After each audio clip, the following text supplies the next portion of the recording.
Hello friends, welcome back. आज 15 मार्च 2023 है और आज अगर देखोगे तो फंटास्टिक बैंक निफ्टी के दो पुट के ट्रेड्स लिए थे।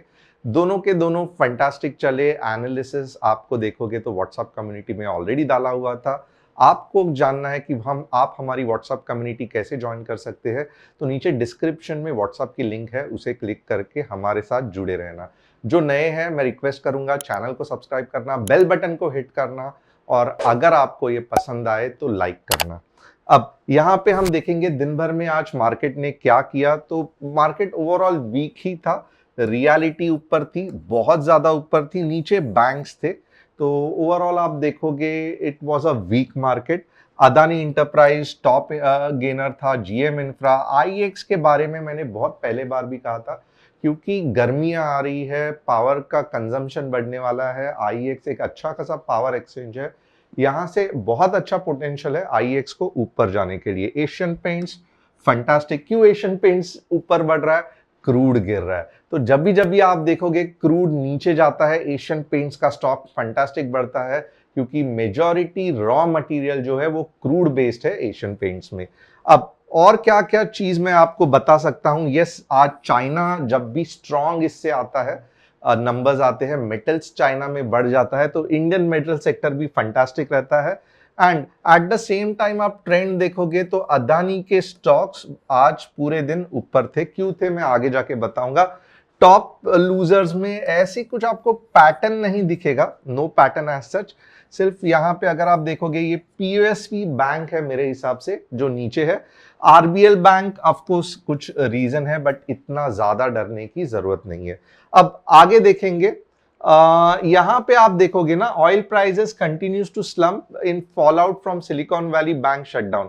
अब जैसे ही Silicon Valley bank, signature bank shutdown होते जा रहे हैं, तो लोगों को लग रहा है कि आगे जाके वापस एक बड़ा ग्लोबल क्राइसिस, रिसेशन आ सकता है। और जैसे ही ग्लोबल क्राइसिस आता है तो होता क्या है कि मंदी छा जाती है, ऑयल का कंजम्पशन कम होता है। इसके लिए ये एंटिसिपेशन में ऑयल प्राइस कम हो गए हैं। इसका फायदा डायरेक्टली किसको हो रहा है? तो इसका फायदा डायरेक्टली एशियन पेंट्स जैसे कंपनी को, जिसका raw material oil, crude oil है। आप देखोगे पॉलीमर्स, लाइक फॉर एग्जांपल बहुत सारे अच्छे खासे पॉलीमर कंपनीज है, राइट, प्लास्टिक मैन्युफैक्चरिंग कंपनीज है। ये सभी को ये ऑयल स्लम्प के वजह से फायदा होने वाला है। आप देख सकते हो चेक करके आज के दिन में कौन से कंपनीज आगे बढ़े हैं। नेक्स्ट मैं आपको क्या बता सकता हूं, तो जो गेल का, ये देखो Gales 2079 resolution for JBF petrochemical. अब जेबीएफ पेट्रोकेमिकल क्या है? एक ये पॉलिस्टर का प्लांट है जो बहुत पहले 2017 में कमीशन हुआ था, बट लोन नहीं कर चुका पाया, इसके लिए डिफॉल्ट हो गया। अब NCLT national company law tribunal क्या है? ये डिसॉल्व करके कंपनी को, गेल को ये कर रही है, यानी कि गेल इसको खरीद सकता है। तो definitely this is a good sign, क्योंकि गेल जैसी बड़ी कंपनी जेबीएफ को एक्वायर करेगी और बैकवर्ड इंटीग्रेशन करेगी, तो एक अच्छा खासा वापस ये प्लान चालू होके गेल को भी प्रॉफिट होना चालू हो सकता है। So this is just one of the things. दो चीज ध्यान रखनी है कि कैसे पहले यही जेबीएफ इंडस्ट्रीज अगर पहले के जमाने में रहता था ना, तो क्या होता था, ये बैंकरप्ट डिक्लेयर करते थे और इसको जीरो बहुत सस्ते में बेच देते थे। और फिर होता क्या था, जो प्रमोटर ने बैंकरप्ट डिक्लेयर किया है वही प्रमोटर जाके ये बैंकरप्ट कंपनी को एकदम कचरे के भाव में खरीदते थे।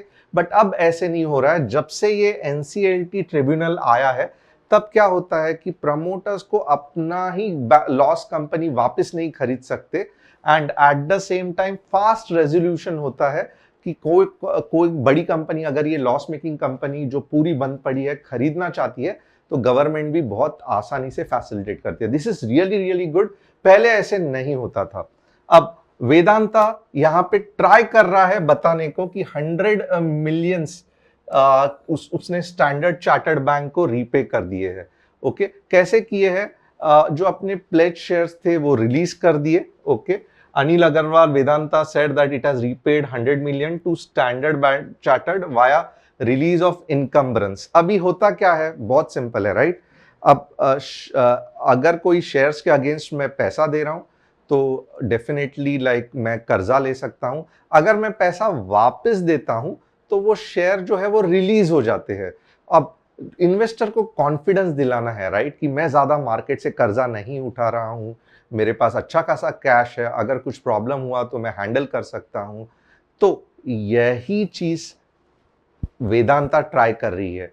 अदानी जी भी यही ट्राई कर रहे हैं। क्या कर रहे हैं, क्या बाय 31 मार्च वो ट्राई कर रहे हैं कि अपना जो भी मेजर कर्जा है वो सब चुकता कर दे। क्यों ऐसे अदानी जी कर रहे हैं?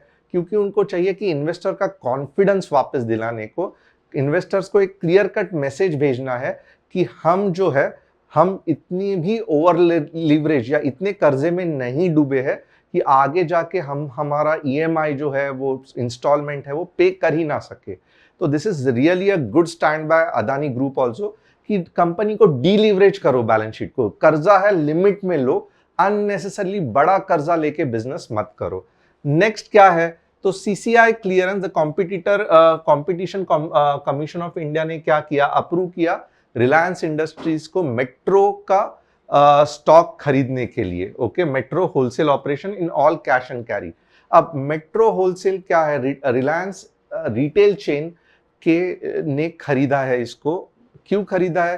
क्योंकि ये बाहर गांव के फूड चेन में काम करती है, metro chain, metro AG, and definitely it will be a good acquisition, क्योंकि रिलायंस रिटेल के साथ ये जब ये उनके पोर्टफोलियो में आ जाएगा, एक बाहर की कंपनी जो अच्छा खासा काम कर रही है होलसेल फूड प्रोडक्ट्स में, तो रिलायंस का रिटेल्स का जो प्रोडक्ट है, यानी कि उनके मार्ट्स है, उनका जो ये है वो अच्छा खासा उनका प्रोडक्ट लाइन बढ़ जाएगा। आगे क्या मैं बोल सकता हूं, तो एटीसी जो अमेरिकन टावर कॉरपोरेशन, जो मेजॉरिटी वोडाफोन के लिए काम करती थी, उन्हें चाहिए कि वो बेचना चाहती है इंडिया ऑपरेशंस। क्यों? क्योंकि दिक्कत हो रहा है, वोडाफोन से पैसे ठीक से नहीं मिल रहे हैं। आप यहां पे भी देख सकते हो, Vodafone Idea in early 23 said it won't be able to resume payments in full for contractual obligations owed to ATC.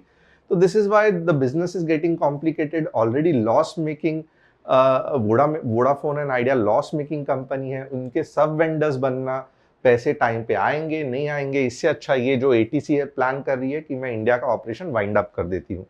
US annual inflation 6%, थोड़ा सा ईज आउट हो गया। इसके लिए आप देखोगे तो कल यूएस में अच्छा खासा उछाल था। क्या पूरी तरीके से सब प्रॉब्लम सॉल्व हो गया है? नहीं, ऐसे नहीं है, बट स्टिल लोग कह रहे हैं कि थोड़ी राहत की सांस मिली है इन्फ्लेशन से। आने वाले दिनों में हमें देखना है कि यूएस इन्फ्लेशन किस तरीके से ऊपर जाता है।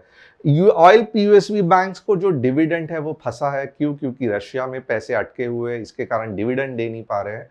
तो ये एक छोटी सी न्यूज़ है, इसका एज सच कुछ बड़ा ये होने वाला नहीं है। आगे देखेंगे, आज हमने जो निफ्टी बैंक का 39,700 का पी लिया था, अगर आप देखोगे एंट्री 240 की थी, लगभग 325 तक जाके आया, and we were guiding all the way around. और ये कहां पे हमने लिया एंट्री? एग्जैक्टली ये पॉइंट पे। ओके, और ये यहां तक हमारा टारगेट जाके अचीव हुआ। सो ऐसे ही अगर आपको इंपॉर्टेंट एनालिसिस देखना है तो क्या करना है, चैनल को सब्सक्राइब करना है और व्हाट्सएप कम्युनिटी लिंक जिसकी डिस्क्रिप्शन में दी है उसे ज्वाइन करना है।